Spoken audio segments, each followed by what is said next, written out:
Downtown Los Angeles, January 31st, 2013. Police opened a missing persons case for a young Canadian tourist, 21 years old Elisa Lam. She had been traveling alone, keeping in touch with her family every day. And then suddenly, all communication stopped. Her last known location was a place infamous for its sinister past. The Cecil Hotel, a towering structure that had stood for nearly a century, its walls steeped in stories of murder, suicide, and despair. For weeks, search efforts continued. Flyers were posted, investigators combed through the hotel, every hallway, every room, guests and staffs were questioned. Yet no trace of Eliza could be found. She had simply vanished. 19 days later, the truth came to light in the most chilling way imaginable. Elisa Lam was discovered, but not in her room, not in the hallways, not anywhere people might actually accept.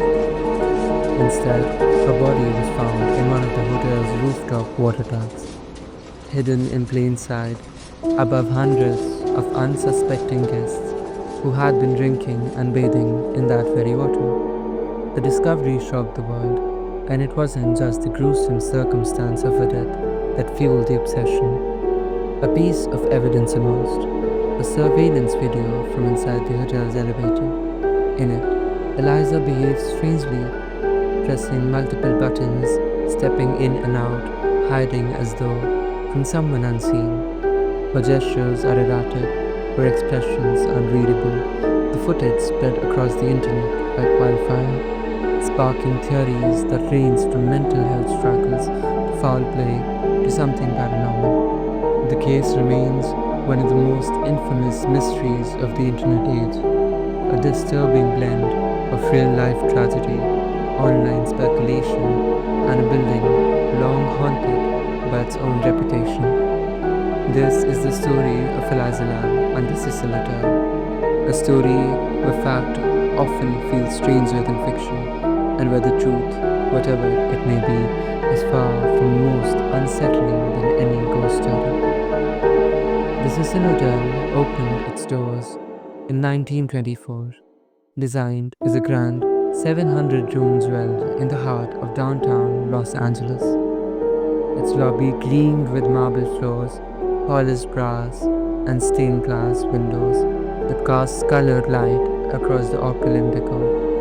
For its time, it was a statement of elegance and ambition, a place meant to attract businessmen, travelers, and tourists seeking luxury in a city on the rise. But timing is everything. Just 5 years later, the Great Depression swept across America, and with its time came a slow unraveling of the Cecil's dreams. The glamour that once defined the hotel began to fade, and as Los Angeles grew, the area around the Cecil decayed. By the 1940s, its once prosperous neighborhood had deteriorated into what would become known as Skid Row, a place synonymous with poverty, addiction, and desperation. The Cecil adapted, but not gracefully. Rooms were marked as high-class accommodations, rented cheaply to long-term tenants, drifters, and those with nowhere else to go. The building became a strange hybrid, part budget hotel, part residential shelter. It was no longer a beacon of luxury, but a shadow of itself. And with that shift, the hotel became a magnet for tragedy. Over the decades, Cecil's reputation darkened. Guests leapt from its upper floors in desperate acts of suicide. Others died from overdose. Violence crept through its corridors. In 1964, a beloved retired telephone operator known as Pigeon Goldie Osgood was discovered murdered in her room. She had been raped, stabbed, and beaten. Her life ended in the very place she called home. The crime was never solved, adding another layer to unease the building's history. But it wasn't just the deaths. The Cecil also harbored killers. In the 1985, Richard Ramirez, later dubbed the Night Stalker, prowled Los Angeles during his infamous murder spree while staying at the hotel. Residents claimed he returned to the Cecil after his crimes, sometimes still wearing bloody clothes, slipping unnoticed through the halls. Less than a decade later, Austrian serial killer Jack Unterweger checked into the Cecil while posing as a journalist. Behind the guise of research, he repeated his crimes, targeting sex workers in Los Angeles before eventually being caught. By the time Elisa Lam arrived in 2013, the Cecil was no longer the glamorous hotel it had once been. It stood as a strange contradiction, part budget lodging, part permanent residence, and entirely drenched in a reputation for death. Some whispered that the hotel wasn't merely unlucky but cursed, the place where darkness lingered in every hallway and where tragedy was less than an accident of fate than an inevitable part of its identity. Elisa Lam was a 21-year-old student from Vancouver, Canada. She was bright, creative, and deeply introspective. On her Tumblr blog, she often shared her thoughts with raw honesty, posts about books she loved, struggles with mental health, and the small, hopeful details of her daily life. Her writing painted the picture of a young woman who felt things deeply, who was thoughtful, curious, and searching for her place in the world. In January of 2013, Eliza set out on a journey that was part adventure, part self-discovery. She planned a solo trip along the west coast of the United States, traveling by bus and train, city to city. In San Diego, she visited the zoo and shared photos, sharing pieces of her trip online. Each stop seemed to represent both her independence and her desire to experience life outside of her comfort zone. On January 26, she arrived in Los Angeles, the city of dreams, but also in many ways a city of contradictions. She checked into the Cecil Hotel, or more specifically, a section the owners had recently rebranded as Stay on Main. This was an attempt to distance part of the building from its grim reputation, offering hostel-style accommodations on a few floors, while the rest of the massive structure still housed long-term residents. Eliza, like many budget travelers, chose this option, unaware, perhaps, of the hotel's long and unsettling history.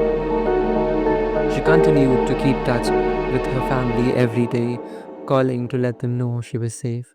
Her parents were protective, concerned about her traveling alone, and Eliza reassured them with her regular updates. But on January 31st, the day she had scheduled to check out of the Cecil Hotel and head north to Santa Cruz, everything changed. That morning, Eliza never called. She never checked out. Her belongings were left behind, and from that moment forward, she was gone. The young woman in a foreign city, last seen in one of the most notorious hotels in America, simply vanished without a trace. Hotel staff reported seeing Eliza for the last time the day before her disappearance. She had been alone, spotted in the lobby, moving through the grand but faded halls of the Cecil. Nothing wrong about her demeanor struck them as unusual. And then nothing. She failed to call her parents in Vancouver, breaking the daily routine that had reassured them throughout her trip. Alarmed, they reached out to Los Angeles Police Department. What began as a missing persons case quickly became a desperate search. Flyers with Eliza's photos were taped to street lamps and bus stops. Officers canvassed the area, speaking to anyone who might have seen her. The search expanded into the hotel itself, but the Cecil was no ordinary building. With nearly 700 rooms, multiple stairwells, a rooftop with locked access, and decades of unsettling history, it was like searching a maze with shadows at every turn. Days slipped by and Eliza remained missing. The police had no clear leads, no sightings, no evidence. Then, on February 13, Nearly 2 weeks after her disappearance, investigators made a decision that would forever change the case. They released the last known footage of Elisa Lam, security camera footage, from one of the hotel's elevators. What the public saw was chilling. The grainy black and white video shows Eliza stepping into the elevator. She presses several buttons at once, as if in a rush to leave. But the doors don't close. She waits, steps aside, then cautiously peers out into the hallway. Suddenly, she darts back inside, pressing herself against the wall, as though someone might be out there, just beyond the camera's view. Her behavior became strange. She edges towards the doorway, then retreats. She makes erratic hand movements, stretching her arms and fingers in ways that appear mostly ritualistic or desperate. At one point, she steps out entirely, gesturing into the empty corridor, as though speaking to someone unseen. Finally, Eliza walks away. The elevator doors, which should have closed long before, remained open for nearly 2 minutes after she disappears from view. There is no sound, no sign of anyone else in the footage, only Eliza's strange, unsettling actions. The video spread across the internet at lightning speed. Millions watched and rewatched, analyzing every frame. Was she hiding from someone? Was she in the grip of a mental health crisis? Or was something strangely at play? Meanwhile, guests at the Cecil Hotel began to complain. The water pressure was low, the water sometimes ran dark, and there was a strange taste. On February 19th, hotel management worker Santiago Lopez went to the rooftop to check the water tanks. He found one of the 4 large cylindrical tanks lid open inside. He discovered Elisa Lam's body floating face up. The news was shocking, the location baffling. Access to the rooftop was restricted, requiring either a key or setting off an alarm. The water tanks themselves were tall with heavy lids. How had she gotten there and why? An autopsy was performed on Elisa Lam, and weeks later the results were revealed to the public. The official cause of death was listed as accidental drowning. There were no signs of physical trauma, no evidence of sexual assault, and no indications that she had been restrained or attacked. Toxicology reports revealed the traces of prescription medicine Eliza had been prescribed for her bipolar disorder. Yet there was a troubling detail. Certain doses were missing. The results suggested that Eliza had not been taking her medication consistently in the days leading up to her death. Investigators believe this lapse may have triggered a severe psychotic episode, one that could explain the unusual behavior captured on the elevator surveillance footage. The conclusion offered by authorities was on paper simple. Elisa Lam, in the throes of a mental health crisis, somehow made her way to the rooftop of the Cecil Hotel, bypassed the locked and alarmed doors, climbed onto the platform of a massive water tank, lifted the heavy lid and slipped inside, alone. For some, this was the tragic but straightforward answer, the heartbreaking end of a young woman's life. But for others, the explanation raised as many questions as it answered. How did Eliza gain access to the roof without triggering alarms? Could she really have opened the lid on her own when workers described the lid as heavy and difficult to move? Why did the elevator doors remain open for long in the footage? And perhaps most unsettling of all, was she truly alone in those final moments? The official narrative was meant to close the case, but instead, it fueled a storm of speculation, turning Elisa Lam's death into one of the most infamous internet mysteries of the modern age. The elevator video became one of the most analyzed clips in the internet history. Some saw fear in Eliza's movements, others claimed she was playing the Korean elevator game, a supposed ritual to enter another dimension. Parallels were drawn to the 2005 horror film Dark Water, in which a girl's body is found in a rooftop wash tank of an apartment building. Conspiracy theories spread. Was she chased by someone? Was there foul play the LAPD missed? Was the Cecil Hotel itself to blame, with its long, dark, somehow influencing events? And then came the supernatural theories that the hotel was cursed, that Eliza was possessed, that unseen forces had followed her. But the facts remain: no evidence of another person's involvement, and a confirmed history of mental illness that could explain her behavior.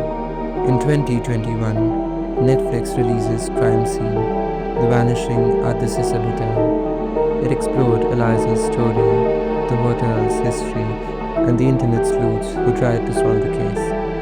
The documentary sparked debate. Some praised it for bringing clarity, while others criticized it for sensationalizing the tragedy and giving oxygen to unfound theories. The case has also appeared in BuzzFeed Unsolved, podcasts, news reports, and countless YouTube videos, each adding their own angles, from hard fact to pure speculation.